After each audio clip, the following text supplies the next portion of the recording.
Chapter 5. Showing the feelings of living property on changing owners. Mr. and Mrs. Shelby had retired to their apartment for the night. He was lounging in a large easy chair, looking over some letters that had come in the afternoon mail, and she was standing before her mirror, brushing out the complicated braids and curls in which Elijah had arranged her hair. For noticing her pale cheeks and haggard eyes, she had excused her attendance that night, and ordered her to bed. The employment naturally enough suggested her conversation with the girl in the morning, and turning to her husband, she said carelessly, "By the by, Arthur, who was the low-bred fellow that you lugged in our dinner table today?" "Haley is his name," said Shelby, turning himself rather uneasily in his chair, and continuing with his eyes fixed on a letter. "Haley? Who is he? And what may be his business here, pray?" "Well, he's a man that I transacted some business with, the last time I was at Natchez," said Mr. Shelby, "and he presumed on it to make himself quite at home, and call and dine here, eh? Why, I invited him. I had some accounts with him," said Shelby. "Is he a Negro trader?" said Miss Shelby, noticing a certain embarrassment in her husband's manner. "Why, my dear, what put that into your head?" said Shelby, looking up. "Nothing, only Elijah came in here after dinner in a great worry, crying and taking on, and said you were talking with a trader, and that she heard him make an offer for her boy. Ridiculous little goose." "She did, eh?" said Mr. Shelby, returning to his papers, which he seemed for a few moments quite intent upon, not perceiving that he was holding it bottom upwards. "It will have to come out," said he mentally, "as well now as ever. I told Elijah," said Mr. Shelby, as continued brushing her hair, "that she was a little fool for her pains, that you never had anything to do with the sort of persons. Of course I knew you never meant to sell any of our people, at least of all, to such a fellow." "Well, Emily," said her husband, "so I've always felt and said, but the fact is that my business lies so that I cannot get on without. I shall have to sell some of my hands." "To that creature? Impossible, Mr. Shelby, you cannot be serious." "I'm sorry to say that I am," said Mr. Shelby. "I've agreed to sell Tom." "What? Our Tom? That good faithful creature? Been your faithful servant from a boy. Oh, Mr. Shelby, you have promised him his freedom, too. You and I have spoken to him hundreds of times of it." "Oh, I can believe anything now. I can believe now that you could sell little Harry, poor Elijah's only child," said Miss Shelby in a tone between grief and indignation. "Well, since you must know all, it is so. I have agreed to sell Tom and Harry both, and I don't know why I am to be rated as if I were a monster, for doing what everyone does every day." "But why of all others choose these?" said Miss Shelby. "Why sell them, of all on the place, if you must sell at all? They will bring the highest sum of any, that's why. I could choose another if you say so. The fellow made me a higher bid on Elijah." "If that would suit you any better," said Mr. Shelby. "The wretch!" said Miss Shelby vehemently. "Well, I didn't listen to it. A moment out of regard to your feelings I wouldn't, so give me some credit." "My dear," said Miss Shelby, recollecting herself, "forgive me. I have been hasty. I was surprised entirely unprepared for this. But surely you will allow me to intercede for these poor creatures. Tom is a noble-hearted, faithful fellow. If he is black, I do believe, Mr. Shelby, that if we put to it, he would lay down his life for you." "I know, I dare say. But what's the use of all this? I can't help myself." "Why not make a pecuniary sacrifice? I'm willing to bear any part of the inconvenience." "Oh, Mr. Shelby, I have tried most faithfully as a Christian woman should to my duty to these poor, simple, dependent creatures. I have cared for them, instructed them, watched over them, and now all their little cares and joys for years, and how can I ever hold up my head again among them? If for the sake of a little paltry gain, we sell such a faithful, excellent, confiding creature as poor Tom, and tear him from in a moment we all have taught him to love and value.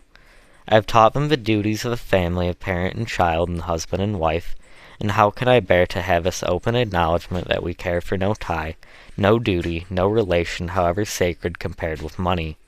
I have talked with Elijah about her boy, her duty to him as a Christian. Mother to watch over him, pray for him, and bring him up in a Christian way. And now what can I say if you tear him away and sell him, soul and body, to a profane, unprincipled man, just to save a little money? I've told her that one soul is worth more than all the money in the world, and how will she believe me when she sees us turn round and sell her child? Sell him perhaps to certain ruin of body and soul. I'm sorry you feel so about it, Emily. Indeed I am, said Mr. Shelby, and I respect your feelings, too. Though I don't pretend to share them to their full extent, but I tell you now solemnly, it's of no use. I can't help myself. I didn't mean to tell you this, Emily, but in plain words, there is no choice between selling these two and selling everything. Either they must go, or all must. Haley has come into possession of a mortgage, which if I don't clear off with him directly, will take everything before it. I've raked and scraped and borrowed and all but begged, and the price of these two was needed to make up the balance, and I had to give him up. Haley fancied the child, he agreed to settle the matter that way, and no other. I was in his power and had to do it. If you feel so to have him sold, would it be any better to have all sold? Miss Shelby stood like one stricken. Finally, turning to her toilet, she rested her face in her hands and gave a sort of groan. This is God's curse on slavery, a bitter, bitter, most accursed thing. A curse to the master and curse to the slave.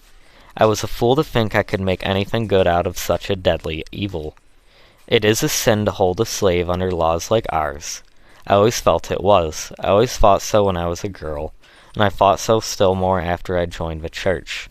But I thought I could glide over it. I thought by kindness and care and instruction I could make the condition of mine better than freedom. Fool that I was. Why, wife, you are getting to be an abolitionist. Quiet. Abolitionist? If they knew all I know about slavery, they might talk. We don't need them to tell us. You know I never thought that slavery was right, never felt willing to own slaves. Well, therein you differ from many wise and pious men, said Mr. Shelby. You remember Mr. B.'s sermon the other Sunday? I don't want to hear such sermons. I never wish to hear Mr. B. in our church again. Ministers can't help the evil, perhaps can't cure it, any more than we can, but defend it. I always went against my common sense, and I think you didn't think much of a sermon either. Well, said Shelby, I must say these ministers sometimes carry matters further than we poor sinners would exactly dare to do. We men of the world must wink pretty hard at various things, and get used to a deal that isn't the exact thing. But we don't quite fancy when women and ministers come out broad and square, and go beyond us in matters of their modesty or morals, that's a fact. But now, my dear, I trust you see the necessity of the thing, and you see that I have done the very best that circumstances would allow. Oh, yes, yes, said Miss Shelby, hurriedly and abstractedly fingering her gold watch. I haven't any jewel or of any amount. She added thoughtfully, but would not this watch do something? It was an expensive one when it was bought. If I could only at last save Elijah's child, I would sacrifice anything I have. I'm sorry, very sorry, Emily, said Mr. Shelby. I'm sorry this takes hold of you so, but it will be no good. The fact is, Emily, the thing's done, the bills of sales are already signed, and in Haley's hands. And you must be thankful it is no worse. The man who had it in his power to ruin us all, and now he is fairly off. If you knew the man as I do, you'd think that we had a narrow escape. Is he so hard, man? Why, not a cruel man, exactly, but a man of lever, a man alive to nothing but trade and profit, cool and unhesitating, and unrelenting as death in the grave. He'd sell his own mother at a good percentage, not wishing the old woman any harm either. And this wretch owns that good faithful Tom and Eliza's child? Well, my dear, the fact is, this goes rather hard with me. It's a thing I hate to think of. Haley wants to drive matters and take possession tomorrow. I'm going to get out my horse bright and early and be off. I can't see Tom, that's a fact, and you'd better arrange a drive somewhere and carry Elijah off. Let the thing be done when she is out of sight. No, no, said Mr. Shelby. I'll be in no sense accomplice or help in this cruel business. I'll go and see poor old Tom, God help him in his distress. They shall see at any rate that their mistress can feel for and with him. As to Elijah, I dare not think about it. The Lord forgive us. What have we done that this cruel necessity should come on us? There was one listener to this conversation whom Mr. and Mrs. Shelby little suspected. Communicating with their apartment was a large closet, opening by a door into the outer passage. When Miss Shelby had dismissed Elijah for the night, her feverish and excited mind had suggested the idea of this closet. She had hidden herself there, and with her ear pressed close against the crack of a door, had lost not a word of the conversation. When the voices died in the silence, she rose and crept stealthily away. Pale, shivering, with rigid features and compressed lips, she looked an entirely altered being from the soft and timid nature she had been hitherto. She moved cautiously along the entry, paused one moment at her mistress' door, and raised her hand in mute appeal to heaven, and then tuned and glided into her own room. It was a quiet, neat apartment on the same floor with her mistress. There was the pleasant, sunny window where she had often sat singing at her sewing. There a little case of books, and various little fancy articles ranged by them, the gifts of Christmas holidays. There was her simple wardrobe in the closet and in the drawers. Here was, in short, her home, and on the whole a happy one it had been to her. But there on the bed lay her slumbering boy, his long curls falling negligently around his unconscious face, his rosy mouth half open, his little fat hands thrown out over the bedclothes, and a smile spread like a sunbeam over his whole face. "Poor boy, poor fellow," said Elijah. "They have sold you, but your mother will save you yet. No tear dropped over that pillow in such straits as these. The heart has no tears to give. It drops only blood, bleeding itself away in silence." She took a piece of paper and a pencil and wrote hastily, "Oh, Mrs., dear Mrs., don't think me ungrateful. Don't think hard of me any way. I heard all you and Master said tonight. I'm going to try to save my boy. You will not blame me. God bless and reward you for all your kindness." Hastily folding and directing this, she went to a drawer and made up a little package of clothing for her boy, which she tied with a handkerchief firmly round her waist, and so fond in a mother's remembrance that even in the terrors of that hour she did not forget to put in the little package one or two of his favorite toys, reserving a gaily painted parrot to amuse him. When she should be called on to awaken him, it was some trouble to arouse the little sleeper, but after some effort she sat up and was playing with this bird, while his mother was putting on her bonnet and shawl. "Where are you going, mother?" said he, and she drew near the bed with his little coat and cap. His mother drew near and looked so earnestly into his eyes that he at once divined that something unusual was the matter. "Hush, Harry," she said, "mustn't speak loud, or they will hear us. A wicked man was coming to take little Harry away from his mother and carry him way off in the dark. But mother won't let him. She's going to put on her little boy's cap and coat, and run off with him so the ugly man can't catch him." Saying these words, she had tied and buttoned on the child's simple outfit, and taking him in her arms, she whispered to him to be very still, and opening a door in a room which led into the outer veranda, she glided noiselessly out. It was a sparkling, frosty, starlight night, and the mother wrapped a shawl close round her child, as perfectly quiet with vague terror he clung round her neck. Old Bruno, a great Newfoundland who slept at the end of a porch, rose with a low growl as she came near. She gently spoke his name, and the animal, an old pet and playmate of hers, instantly wagging his tail, prepared to follow her through, apparently revolving much in his simple dog's head, and such an indiscreet midnight predominance might mean. Some dim ideas of imprudence or impropriety, and the measure seemed to embarrass him considerably, for he often stopped as Elijah glided forward and looked wistfully, first at her, then at the house, and then, as if reassured by reflection, he pattered along after her again. A few minutes brought them to the window of Uncle Tom's cottage, and Elijah, stopping, tapped lightly on the window pane.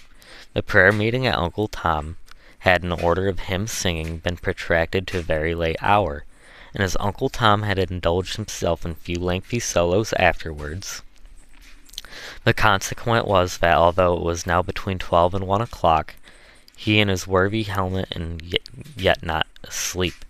"Good Lord, what's that?" said Aunt Chloe, starting up and hastily drawing the curtain. "My sakes alive if it ain't Lizzie! Get on your clothes, old man, quick! There's old Bruno, too, a-pawin' around, what on a riff I'm gwine to open the door." And suiting the action to the word, the door flew open, and the light of a tallow candle, which Tom had hastily lighted, fell on the hanged face and dark wild eyes of the fugitive. "Lord bless you, I'm scared to look at you, Lizzie. Are you tuck stick, or what's come over you?" "I'm running away. Uncle Tom and Aunt Chloe carrying off my child. Master sold him." Elijah come to tell Uncle Tom that he is sold, and that she is running away to save her child. "Sold him," echoed both, lifting up their hands in dismay. "Yes, sold him," said Elijah. "Firmly I crept into the closest by mistress' door tonight, and I heard master tell missus that he has sold my Harry and you, Uncle Tom, both to a trader, and that was going off this morning on his horse, and that the man was to take possession today." Tom had stood during this speech with his hands raised, and his eyes dilated like a man in a dream. Slowly and gradually, as its meaning came over him, he collapsed rather than seated himself on his old chair and sunk his head down upon his knees. "The good Lord have pity on us," said Aunt Chloe. "Oh, it don't seem as if it was true. What has he done, that master should sell him? He hasn't done anything. It isn't for that. Master don't want to sell, and Missus, she's always good. I heard her plead and beg for us, but he told her it was no use, that he was in this man's debt, and that this man had got this power over him, and that if he didn't pay him off clear, it would end in his having to sell the place and all the people and move off. Yes, I heard him say there was no choice between selling these two and selling all. The man was driving him so hard. Master said he was sorry, but oh, missus, you ought to have heard her talk. If she ain't a Christian and an angel, there never was one. I'm a wicked girl to leave her so, but then I can't help it, she said. Herself one soul is worth more than the world, and this boy has a soul, and if I let him be carried off, who knows what'll become of it. It must be right, but if it ain't right, the Lord forgive me, for I can't help doing it."